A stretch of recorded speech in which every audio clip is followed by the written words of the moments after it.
I'm Joe Catalano with an AM Quincy news update for Friday, January 3rd.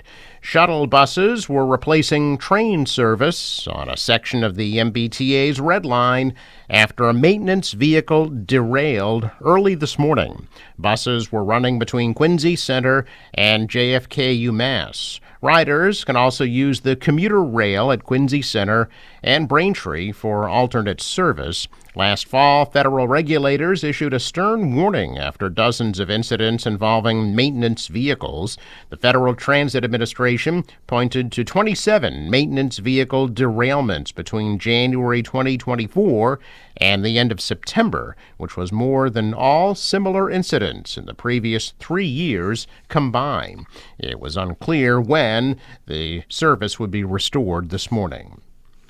Eastern Nazarene College is proposing to create 3 new roadways through their Wollaston campus to allow for construction of a new housing subdivision. The school, which is shutting down after over 100 years in Quincy, recently presented a plan to the Quincy Planning Board that calls for a roadway with 23 residential single-family lots, a cul-de-sac with 7 residential single-family lots, and a cul-de-sac with 2 residential multi-family lots.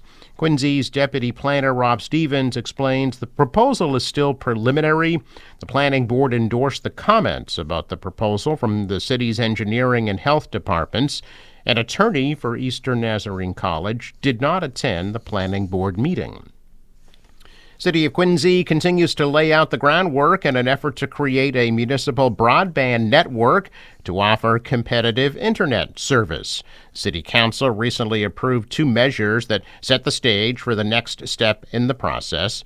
City Council President Ian Kane, who's spearheading the effort, is optimistic that a trial of the new network will take place later this year. The City Council previously agreed that neighborhoods in Marymount and Quincy Points will be the first to test out the new broadband network to gauge residents' interest in the service. With the new year comes the new City of Quincy census. City Clerk Nicole Crispo says residents will be getting the census forms in their mailboxes soon.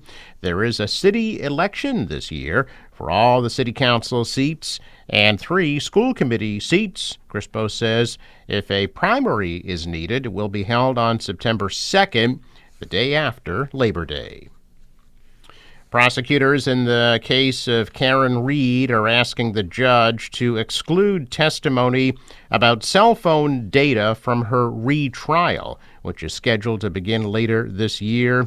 The 44-year-old Reed of Mansfield is accused of hitting her boyfriend, Boston police officer John O'Keefe, with her SUV outside a Canton home on January 29, 2022, and leaving him to die in a snowstorm following a night of drinking at C.F. McCarthy's and Waterfall Bar and Grill.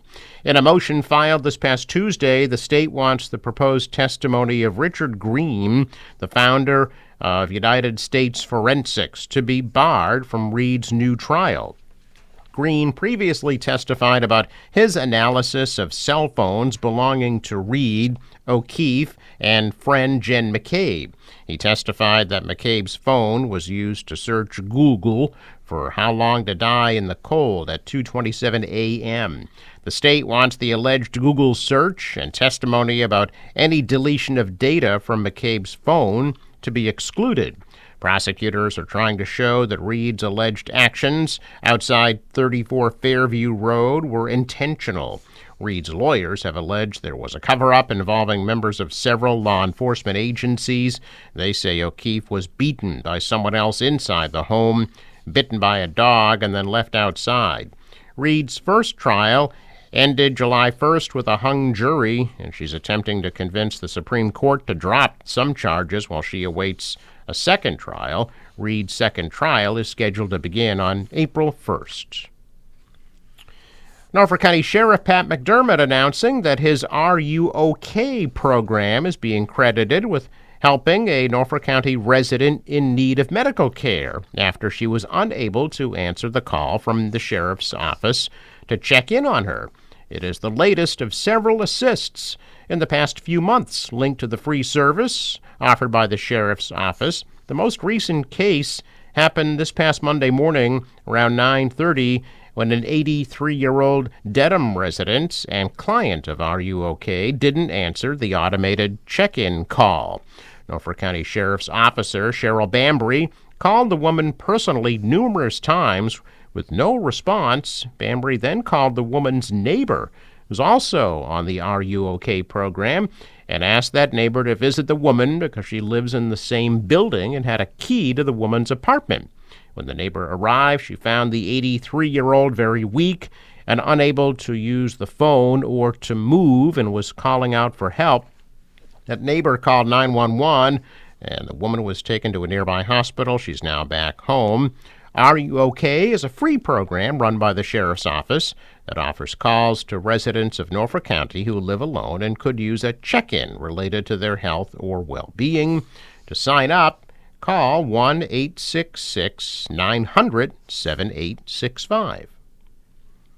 Norfolk County Register of Deeds Bill O'Donnell says his sincere appreciation is being given to everybody who contributed to the registry's 2024 annual holiday food drive. With the help of the community, the registry collected over 200 pounds of food this year. The non-perishable food collected during the drive will be dispensed to several pantries throughout Norfolk County. According to Project Bread, almost 18% of all households in Massachusetts are considered food insecure, and almost 23% of households with children in the state are considered food insecure. The increasing cost of housing and food are likely factors that contribute to the rising rates of food insecurity. Check of business news. This morning, stocks retreated. The Dow was down 151 points. The Nasdaq lost 30, and the S&P fell 13. European and Asian stocks are mixed. The euro is up, and oil at $72 a barrel. Sports. Celtics beat Minnesota 118-115, and they'll be in Houston tonight at 8 p.m. Rangers beat the Bruins 2-1. The Bees will be in Toronto tomorrow night at 7. And it's Patriots and Bills, the last game of the season, this coming Sunday at Gillette Stadium at 1 p.m. Forecast from the National Weather Service. For today, partly sunny, still windy, high of 38.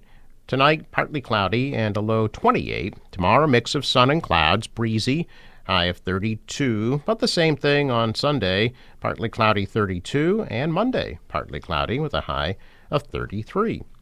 Out on the water, waves about 2 feet, west winds 15 to 20, still gusting to 30 knots. There was a small craft advisory up till 1 o'clock this afternoon.